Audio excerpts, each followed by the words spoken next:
Hi everyone, Namaskar, Salam, Sat Sri Akal. Welcome back to Deep All in One channel. I hope you all are doing really well. आज आप सभी के लिए मैं लेकर आई हूँ most requested video that is about my hair care routine. पिछले 3-4 महीने से ऑलमोस्ट हर वीडियो पे मेरे बालों से रिलेटेड सवाल आ ही जाता है। बहुत को जवाब देने की कोशिश भी करती हूँ बट स्टिल कुछ रह जाते हैं मुझसे। कई बार लोग जो है वो गैप के बाद वीडियो देखते हैं तो उनको लगता है कि एकदम से ये कैसे चेंज हो गया। तो आज इस वीडियो में मैं सारी चीजें कवर करने वाली हूँ। क्या मैं होम रेमेडीज यूज कर रही हूँ डेली बेसिस पे, वीकली बेसिस पे, और क्या मेरी डाइट में मैंने चेंज किया है। So I hope this video is gonna be very helpful अगर आप अपने बालों के लिए थोड़े से कंसर्न है या आपको भी हेयर फॉल हो रहा है। तो मुझे पता नहीं ये वीडियो कितनी लंबी होने वाली है क्योंकि रेमेडीज भी इंक्लूड करूंगी, बाकी सारी गाथा भी मैं हमेशा शेयर करती ही हूँ। हर चीज का एक रीजन होता है तो कुछ भी चीज मिस ना हो जाए। तो वीडियो लंबी हो सकती है, पॉज करके जो है वो आप चाय, कॉफी, जूस, पानी जो भी लेना चाहें वो लेके बैठ जाएं, आराम से इस वीडियो को एंजॉय करें। कोई भी पार्ट प्लीज स्किप मत करना, अदरवाइज फिर आपको डाउट रह जाएगा, फिर आप कमेंट सेक्शन में आके पूछोगे। जवाब देने की कोशिश करूंगी बट जब फेस टू फेस इस तरह से जवाब दे देती हूँ, बता देती हूँ, तो वो ज्यादा बेटर रहता है क्योंकि कई बार लिखने में कुछ चीजें मिस भी हो जाती हैं और जिस इमोशन के साथ आप लिख रहे हैं कई बार सामने वाला उस चीज को वो पढ़ भी नहीं पाता है, समझ भी नहीं पाता है। तो यस, चलिए शुरू करते हैं आज की वीडियो। तो जो होम रेमेडी है वो वीडियो के मैं एंड में डाल दूंगी, आप उनको देख लेना और वो बहुत अच्छे से वर्क करती हैं। शुरुआत से ही शुरू करते हैं बालों की कहानी। तो अद्वी के टाइम पे मेरे बाल काफी लंबे थे और फिर जब वो साल भर की हुई तो मुझे थायराइड डायग्नोज हुआ था और उस टाइम पे मेरे बाल बहुत खराब हो गए थे। तो मैंने ऑलमोस्ट इतने जो है वो अपने बाल कटवा लिए थे। तो उसी तरह से वो चलता रहा, स्टिल बहुत झड़ रहे थे बाल, होम रेमेडीज भी यूज कर रही थी, लेकिन जब तक वो मेरा थायराइड का वो नहीं हुआ बैलेंस तब तक वो काफी बाल रफ हो चुके थे। खैर कोई बात नहीं, वो चीजें चली रही थी। फिर मेरे इस हाथ का ऑपरेशन हुआ, मुझे कार्पल टनल सिंड्रोम है दोनों हाथों में। तो लेफ्ट हैंड में कम था, राइट हैंड में ज्यादा था। तो मैंने मेडिकेशन भी ली, इंजेक्शंस भी लिए बट कुछ भी वर्क नहीं किया। तो फाइनली मुझे सर्जरी के लिए जाना पड़ा। तो सीधे हाथ की सर्जरी थी, अद्वी कुछ 4 साल की थी। तो वो बहुत टफ टाइम था। 15 दिन के लिए जो है 15 दिन बाद मेरे स्टिचेस कटे थे और पूरे हाथ पे जैसे प्लास्टर होता है ना उस तरह की बैंडेज लगी हुई थी। तो जब सीधा हाथ आपका काम नहीं करता है ना तो बिल्कुल दुनिया रुक ही जाती है जब आप हैबिचुअल नहीं होते हो। तो मैं इतनी ज्यादा फेडअप हो गई थी क्योंकि मैं कंघी नहीं कर पा रही थी, सर नहीं धुल पा रही थी, मैं कुछ भी नहीं कर पा रही थी। तो मैं हफ्ते भर बाद सैलून गई थी अपना सर धुलवाने के, आई वाज लाइक मेरे बाल बिल्कुल काट दो। मैंने बिल्कुल इतने जो है वो अपने बाल चॉप करा लिए थे। फोटोज मैं डालती रहूंगी यहाँ पे जितने भी मेरे मोबाइल में अवेलेबल होंगे क्योंकि मोबाइल बीच में चेंज हुआ है। पहले के अगर नहीं भी मिले तो मैं कोशिश करूंगी वैसे यहाँ पे ना फोटो डाल दूंगी ताकि आपको एक विजिबल जो है वो मिलता रहे। और उस टाइम के जब मेरे बाल काफी लंबे थे ना, मैंने एक शॉर्ट भी अपलोड करी थी, उसका लिंक मैं दे दूंगी, आप चेकआउट कर लेना कि उसमें आपको दिखेंगे कि दीपिका के बाल पहले भी लंबे थे। उसके फिर साल भर बाद मैंने चैनल भी शुरू किया था। फिर ऑन एंड ऑफ जब भी मैं हेयर कट कराती थी साल भर में 1-2 बार तो मेरा हो ही जाता था। बट हाँ, मैंने इससे ज्यादा लंबे अपने बाल फिर नहीं रखे। तो मेंटेनेंस भी थोड़ा सा रहता ही है लंबे बालों के साथ, फिर वर्क भी करना होता है, बच्चे को भी देखना है, बहुत सारी चीजें। तो जी ऐसे ऐसे चल रहा था। इस लेंथ में ही आपने ऑलमोस्ट मुझे देखा है। हालांकि जब ईवी होने वाली थी तब फिर से मैंने बिल्कुल इतने ही करा लिए थे। हेयर कट कराया था, आई थिंक मैंने बेबी शावर से कुछ टाइम पहले कराया था। तो छोटे ही थे बाल। इसके बाद फिर साल भर की जब इस बार हम लोग इंडिया गए, इस मार्च में हम इंडिया गए थे, तो वहां ऐसे ही सब बैठ के जैसे बातें हो रही थी, फ्रेंड भी आई हुई थी। तो वो ना कई बार आप इन्फ्लुएंस हो जाते हैं। तो वो स्मूथनिंग के लिए मुझे लगा कि चलो करा लेते हैं, जब सब लोग इतना इंसिस्ट कर रहे हैं कि कुछ भी नहीं कराती है, एक बार कुछ तो करा के देख ले। तो worst decision of my life कि मैंने उस चीज के लिए हामी भर दी, मैंने वो कराया। मैंने चैनल पे भी कहीं मेंशन नहीं किया था कि मैं ऐसा कुछ कराने वाली हूँ क्योंकि वो सडन ही प्लान था। कराने के बाद जब वो वीडियो अपलोड हुई, आप में से बहुत सारे लोगों का मेरे पास कमेंट भी आया, इंस्टाग्राम पे भी मैसेज आया कि दीपिका क्यों करा लिया, तो बहुत डैमेज करता है। और मेरा दिमाग जो है वो बिल्कुल सटक गया था उस टाइम पे। आई वाज लाइक क्या, मुझे बस एक ही पॉजिटिव पॉइंट लग रहा था कि चलो स्मूथनिंग करा लेती हूँ, बाल स्ट्रेट हो जाएंगे, कम उलझेंगे तो कम टूटेंगे, क्योंकि डिलीवरी के बाद एक बार आपके बाल जो है वो झड़ते ही हैं काफी, और मेरे जो है वो झड़ते ही जा रहे थे बाल ईवी के बाद से। तो मैं कहा चलो वो मेरे वैसे तो वेवी हैं। अच्छा, कुछ लोग ये भी पूछे थे कि आपके बाल तो कर ली थी, स्ट्रेट कैसे हो गए? तो वो स्मूथनिंग की वजह से स्ट्रेट हुए हैं। तो जब मैंने अपने बालों की स्मूथनिंग कराई थी तो मेरे बाल तब भी इतने थे। तो मैं पिक्चर डाल दूंगी, और इसी कपड़े में मेरी वो फोटो है। और मैंने आज भी जब फोटो ली है इस वीडियो के थंबनेल के लिए, तो फिर मैंने यही पहना। मैं कहा एक विजिबल आप लोगों को ना एक डिफरेंस पता लगेगा। तो बाल मेरे अब भी इतने ही हैं, कुछ बस 2-2.5 इंच का फर्क पड़ा होगा। लंबे तब भी उतने थे, क्योंकि जब वेवी और कर्ली बाल होते हैं ना तो वो श्रिंक हो जाते हैं। जब आप उनको स्ट्रेट करते हैं ना तो ऑलमोस्ट इतना फर्क आ जाता है बालों की लेंथ में। तो बाल मेरे तब भी इतने लंबे थे, लेकिन स्मूथनिंग के बाद भी, लेकिन वो कुछ इस तरह थे। एक तो वो वी शेप में कटे हुए थे, कुछ ऐसा होता है कि कुछ बाल बढ़ गए कुछ रह गए, तो रफ से, बट वो इस तरह के थे, हेल्दी नहीं थे, सॉरी, इस तरह के थे। और लंबाई उतनी ही थी, अगेन वही 2-2.5 इंच का ही फर्क पड़ा होगा लंबाई में भी। लेकिन फिलहाल जो मेरे बाल हैं सेम लेंथ में ही ऑलमोस्ट, बट वो थोड़े से घने हुए हैं, थोड़े से थिक हुए हैं नीचे से। तो ग्रोथ तो हुई है बालों की, थोड़े से वो हेल्दी हुए हैं। लेकिन अगर मैं लेंथ की बात करूं तो स्मूथनिंग से लेके और अब तक जो बालों की लेंथ है उसमें मुश्किल से 2-2.5 इंच, मेरे ख्याल से तो 2 इंच का फर्क होगा, क्योंकि तब भी इतने से ही हो रहे थे मेरे। और अब भी अगर आप मेरे बाल देखें तो इतने ही हैं। बट ये है कि हाँ, ये थोड़े हेल्दी हुए हैं। और ये ना कुछ फूले फूले लगते हैं, अगर आप ऐसे देखो ना तो बिल्कुल पतले से ही हैं, पतले से ही है, बहुत ज्यादा वो नहीं है। ये दूर से खुले हुए ना वो फूले फूले से लगते हैं कि दीपिका भारी बाल है, ऐसे कहीं भारी भूरी नहीं है, ये बस वैसे ही लगते हैं फूले फूले। तो यस, तो ये हुई कहानी। अब स्मूथनिंग के बाद जो है बालों का तो झड़ना बहुत जबरदस्त चालू हुआ। मुझे बिल्कुल उम्मीद नहीं थी उस चीज की। और वो कहते हैं कि 3 महीने तक आपको कोई भी होम रेमेडी वगैरह यूज नहीं करनी है, लेकिन 1 महीने में ही मेरा तो बस लिमिट क्रॉस हो गई थी।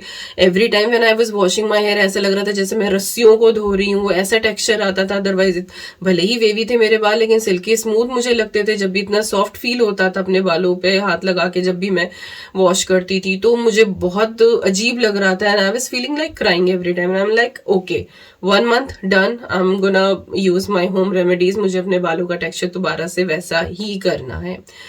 तो मैंने तब से जो है वो रेमेडीज अपनी शुरू करी। मैंने अपनी डाइट का बहुत अच्छे से ध्यान दिया। तो यस, नंबर 1 आपको होम रेमेडीज यूज करनी है। हाँ, शैम्पू मैंने जो है जब तक वो, अब तो मैं पिछले 1 महीने से हेड एंड शोल्डर यूज कर रही हूँ, क्योंकि जो मुझे मिला था उसके बाद स्मूथनिंग के बाद सल्फेट फ्री वो देते हैं, वही मैं इस्तेमाल कर रही थी। अब जो है पिछले 1 महीने से मैं हेड एंड शोल्डर यूज कर रही हूँ, क्योंकि वो मेरे पास खत्म हो गया जो उन्होंने मुझे दिया था। तो यस, होम रेमेडीज आपको यूज करनी है। दूसरा, आपको अपनी डाइट का बहुत अच्छे से ध्यान देना है। आयरन रिच और प्रोटीन रिच आपको फूड लेना है। अगर आपके बाल बहुत ज्यादा झड़ रहे हैं, होम रेमेडीज भी काम नहीं करें, तो आई वुड सजेस्ट कि आप एक बार जाके ना अपना ब्लड टेस्ट करा लें। और उस ब्लड टेस्ट में आप अपना iron level, vitamin D, vitamin B12, zinc, magnesium और थायराइड, ये चेक्स जरूर कराएं। इन केस इनमें से कोई भी डिफिशियंसी आपको आती है तो आपको इनके सप्लीमेंट ऑब्वियसली डॉक्टर जो है वो रिकमेंड करेंगे ही करेंगे। बाकी आप जो है उनका रिलेटेड फूड भी जो है वो कंज्यूम करें, जिससे आपको नेचुरली भी वो चीजें मिले। कुछ चीजें आपको अपनी हेल्थ में जो है वो फूड में इंक्लूड करनी है, जैसे कि बीटरूट आप डेली बेसिस पे खाएं, आंवला आप डेली बेसिस पे खाएं, करी लीव्स जो होती हैं 3-4 पत्ते लिए और बस ऐसे ही चबा दिए। तो आई नो टेस्ट इतना अच्छा नहीं होता है, लेकिन अगर आपको अपने बाल स्किन अच्छे करने हैं तो आपको ये चीजें करनी पड़ेंगी। प्रोटीन के लिए अगर आप ठीक है नॉन वेज खाते हैं तो फिश बहुत अच्छी रहती है। एग आप डेली बेसिस पे ले सकते हैं। हम लोग एग खा लेते हैं, बट वो डेली वाला सीन नहीं होता है, डेली नहीं खा सकते हैं। सर्दियों में 1-2 बार हम खाते हैं तो वो भी ऑप्शन नहीं। बट हाँ, मैं पनीर को इंक्लूड करती हूँ अपनी डाइट में। छोले जो है वो बॉईल करके रख लें। सोया प्रोडक्ट आप ले सकते हैं। मुझे थायराइड है तो इस वजह से मैं सोया डेली बेसिस पे नहीं लेती, हफ्ते 10 दिन में ले लेती हूँ, क्योंकि मॉडरेशन में खाओ तो वो बिल्कुल नुकसान नहीं करता है। और थायराइड से रिलेटेड भी एक डिटेल्ड वीडियो मैंने बनाई हुई है, लिंक दे दूंगी डिस्क्रिप्शन बॉक्स में, आई बटन पे डाल दूंगी, तो आप चेकआउट कर लेना। क्योंकि उसके लिए भी बहुत सारे मिथ घूम रहे हैं चारों तरफ कि ये ना खाओ वो ना खाओ। तो आप जो है वो देख लेना वो वाली वीडियो, अगर आपको थायराइड भी है तो। ओके इसके बाद अगर आपको कोई सप्लीमेंट मिलता है ना, अगर आपको आयरन का सप्लीमेंट मिल रहा है तो मेक श्योर कि आप उसको विटामिन C के साथ लें। तो ऑरेंज जूस के साथ आप उसे कंज्यूम करें। फ्रेश ऑरेंज जूस निकालें और ये मत कहना कि दीपिका जूसर नहीं है तो कैसे निकाले, तो जैसे नींबू निचोड़ते हैं ऐसे करके आप जो है वो संतरे का भी निकाल सकते हैं। और ऐसा नहीं कि गिलास भर के ही पीना है, बस आपको गोली तो गटकनी है तो 4-5 घूंट जो है वो मोर देन इनफ होगा, या थोड़ा सा उसमें पानी मिलाने। तो आयरन आपकी बॉडी में तभी जो है वो एब्जॉर्ब होगा जब आप उसको विटामिन सी के साथ लेंगे। सेम जो है विटामिन डी जो है वो तभी एब्जॉर्ब होगा तब आप उसको कैल्शियम के साथ लेंगे, या कैल्शियम सप्लीमेंट ले रहे हैं तो वो तभी एब्जॉर्ब होगा तब आप उसको विटामिन डी के साथ लेंगे। तो विटामिन डी की टैबलेट ले रहे हैं तो दूध के साथ आप उसको ले लें। तो इस तरह से आपको ये कुछ कॉम्बिनेशन देखने हैं। नेट पे आप खुद से अपनी भी रिसर्च कर सकते हैं, मुझे जितना पता उतना मैं आपके साथ शेयर कर ही रही हूँ यहाँ पे। तो यस, मैं हफ्ते में 2 बार अपना सर धुलती हूँ और उसमें एक बार मैं हेयर पैक लगाती हूँ, एक बार जो है वो मैं हेयर ऑयलिंग करती हूँ, और डेली जो है वो मैं एक जेल लगाती हूँ। तो उससे मेरे बाल जो है वो थोड़े झड़ने भी कम हुए हैं, रीग्रोथ अच्छे से हुई है मेरे बालों की, और जैसे मेरे बाल हैं वो सामने आपको दिख ही रहे हैं। थंबनेल पे भी आपने जो है वो डिफरेंस देख लिया होगा। बालों की लेंथ में कुछ बहुत ज्यादा फर्क नहीं आया है, लेकिन हाँ बाल जो है वो मेरे काफी हेल्दी हुए हैं। तो यस, बस यही कुछ चीजें मुझे यहाँ पे कवर करनी थी। तो के सवाल यही था कि आपके तो कर्ली थे, स्ट्रेट कैसे हो गए? तो वो स्मूथनिंग की वजह से स्ट्रेट हुए हैं। लंबे क्यों हो गए? क्योंकि मैंने बहुत ज्यादा मेहनत करी है और अपनी डाइट का मैंने बहुत ध्यान दिया है। कई बार कुछ लोग कह देते कि दीपिका इतना कम खाती हो, ये डिफिशियंसी हो जाएगी, ये हो जाएगा। तो देखो, जितनी मुझे भूख है मैं उतना ही खाती हूँ और मैं एक बैलेंस्ड मील लेने की कोशिश करती हूँ। मेरी प्लेट में 50% जो है वो सैलेड होती है, क्योंकि रॉ वेजिटेबल्स जो होती हैं वो आपको बहुत ज्यादा फायदा करती हैं, गट भी आपका क्लियर करती हैं, और ओवरऑल दे हेल्थ बेनिफिट जो है वो रॉ के बहुत ज्यादा है। बट यही है कि कुछ चीजें आप रॉ कंज्यूम नहीं कर सकते हो। राइस मुझे बहुत कम पसंद है, मुझे दाल रोटी खाना ज्यादा पसंद है। तो आपको अपनी जो है वो डाइट बैलेंस रखनी है, आयरन प्रोटीन रिच फूड लेना है, जो भी आप उसमें इंक्लूड कर सकें डेली बेसिस पे। घी जो है वो जरूर खाया करें। और हाँ, बस यही है। आई थिंक यही सारी चीजें हैं जो मुझे मेंशन करनी थी। अगर कुछ भूल गई होंगी तो फिर आगे कभी बता दूंगी, या फिर आपको कोई डाउट हो तो कमेंट सेक्शन में पूछ लेना। फटाफट आप होम रेमेडीज देखिए और उनको ट्राई कीजिए। सबसे पहले हम हेयर ऑयल बनाएंगे। इसके लिए मैंने पैन चढ़ाया है सबसे छोटे वाले चूल्हे पे, और फ्लेम को मैंने बिल्कुल सिम पे रखा है। अब हम पैन के अंदर ऐड कर देंगे 1 कप सरसों का तेल। ये कच्चा सरसों का तेल है जो कच्ची घनी के नाम से आता है, आप किसी भी ब्रांड का यूज कर सकते हैं।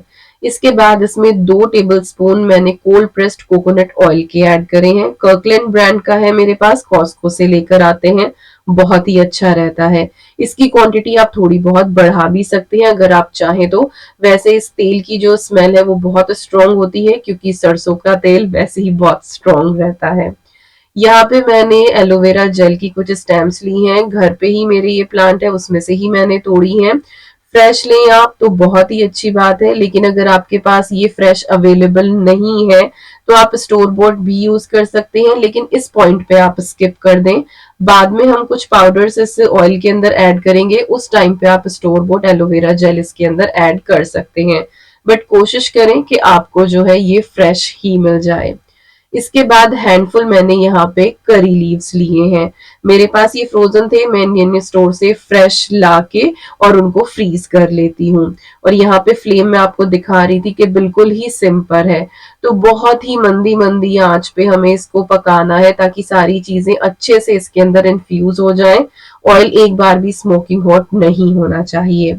अब हम इसमें 2 टेबलस्पून मेथी दाना ऐड करेंगे और 2 टेबलस्पून ही हम इसमें कलौंजी ऐड करेंगे। ये सारी चीजें डाल के अब हम इसको पकाएंगे लगभग 5 से 7 मिनट के लिए।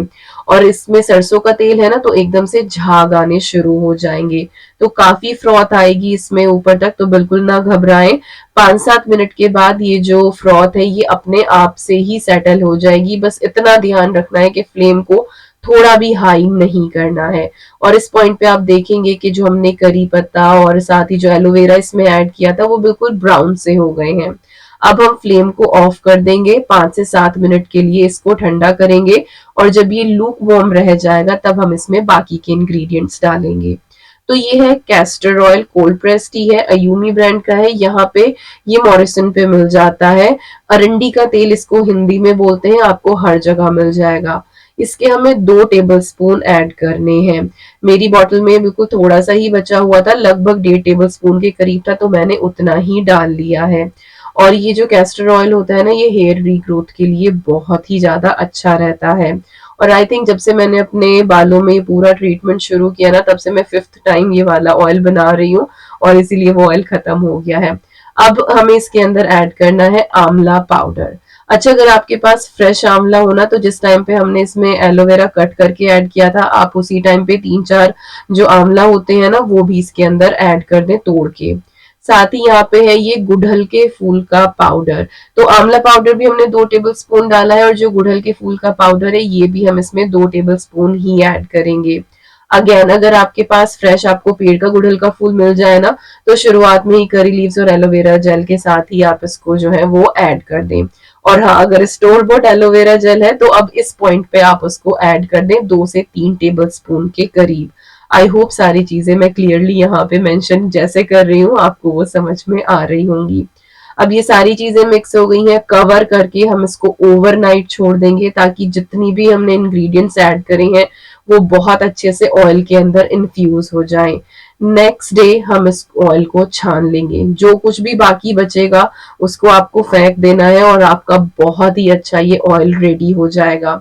जब भी आपको इसे लगाना हो, इसको डबल बॉयलर की हेल्प से हल्का सा लूप वार्म करें, और चाहे तो आप इसमें 1 चम्मच घी भी ऐड कर लें लगाने के टाइम पे, तो और भी ज्यादा इसके बेनिफिट्स बढ़ जाएंगे। और अदवी को भी मैं ये लगाती हूँ, और ईवी को भी मैंने लगाना शुरू कर दिया है। तो 2 साल से ऊपर के बच्चे के ऊपर आप इसको इस्तेमाल कर सकते हैं, बहुत ही अच्छा रहता है। तो जितना ऑयल मैंने बनाया है, ये 1 महीना हमारा निकाल देगा। तो आपका मैजिकल हेयर ऑयल हो गया है बिल्कुल रेडी। अब हम बनाते हैं हेयर पैक। हेयर पैक के लिए यहाँ पे मैंने मेथी दाना लिया है, जिसके मैं 3 टेबलस्पून इसके अंदर ऐड कर रही हूँ। साथ ही हम इसमें ऐड कर देंगे 3 टेबलस्पून कलौंजी। मार्केट में वैसे ये पिसे पिसाए भी मिलते हैं कुछ पैकेट्स में, तो अगर वो मिल जाए तो आप वो ले लें, तो आपका ये पीसने का काम जो है वो खत्म हो जाएगा। लेकिन मेरे पास नहीं था, तो मैंने इसको पीस लिया है। और बस इतना ध्यान रखें कि इसको बहुत ही बारीक पीसें, क्योंकि जब आप इसको घोलते हैं, अगर थोड़ा बहुत भी ये दरदरा या मोटा रह जाएगा, तो फिर लगाने में आपको दिक्कत होगी। तो बिल्कुल बारीक इसको आपको पीस लेना है।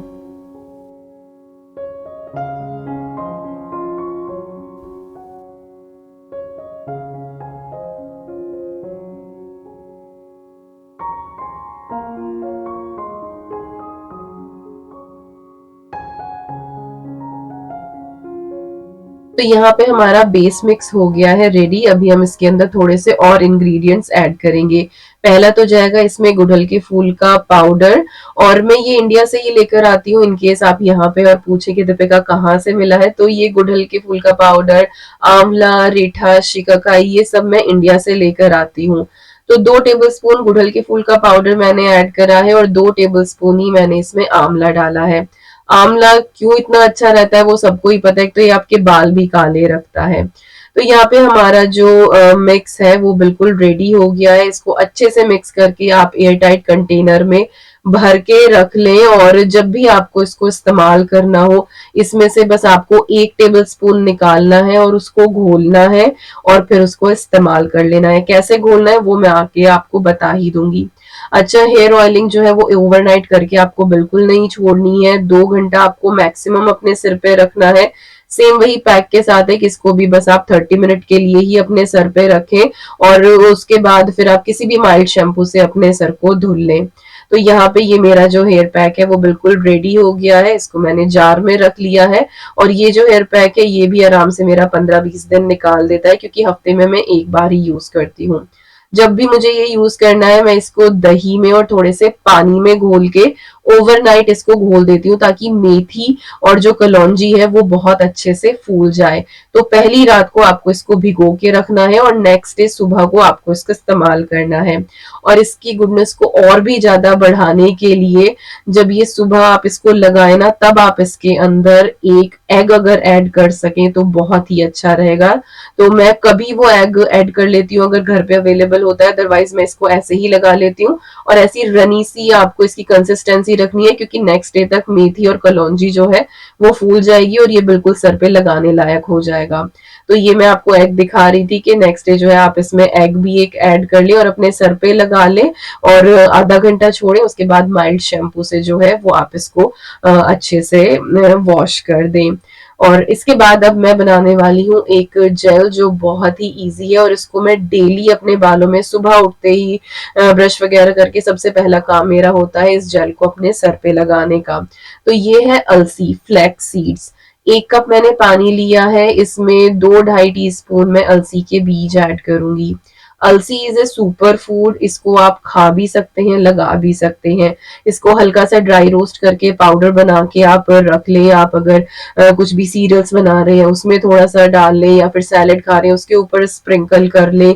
आप रोटी बना रहे हैं तो आटे के अंदर आप इसको ऐड कर लें, डिफरेंट डिफरेंट वेज। तो ये बहुत ही सही रहता है। तो 5 से 7 मिनट आपको इसको बॉईल करना है, ये थोड़ा सा जेली सा हो जाएगा। इसके बाद आपको इसको छान लेना है। छानने के बाद जो नीचे बचेगा वो बालों पे इस्तेमाल करना है, और जो ये ऊपर बचेगा ना इसको थोड़ा सा ठंडा करके आप अपने चेहरे के ऊपर भी लगा सकते हैं बीच बीच से ही। इससे आपकी जो स्किन है वो काफी टाइट हो जाती है। इनकेस आपको रिंकल्स वगैरह की प्रॉब्लम हो रही हो कि जल्दी रिंकल्स आने लगे हैं, तो आप इसको लगा के 5 मिनट छोड़ दें, आपको खिंचाव सा महसूस होगा, फिर आप इसको वॉश कर दें। ध्यान रखें कि ड्रेन में ये सीड्स ना चले जाएं, क्योंकि ये वहां पे भी फिर जेल बना देते हैं। तो मैं ये स्टील के बर्तन में इसको रखती हूँ, गरम गरम छानने में आसानी रहती है। और इसको जब ये रूम टेम्परेचर पे आ जाएगा मैं इसको फ्रिज के अंदर रख दूंगी।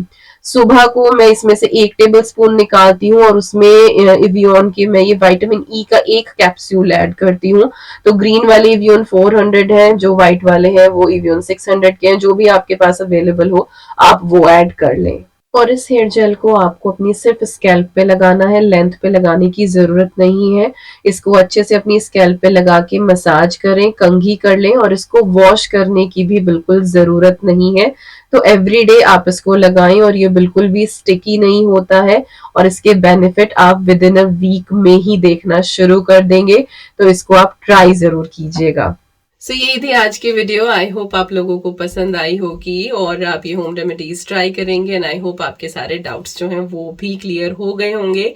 मिलती हूँ आपसे नए व्लॉग में। Till then you guys take care, and I am sending lots and lots and lots of love to you all. Thank you so much for watching. Take care and bye bye.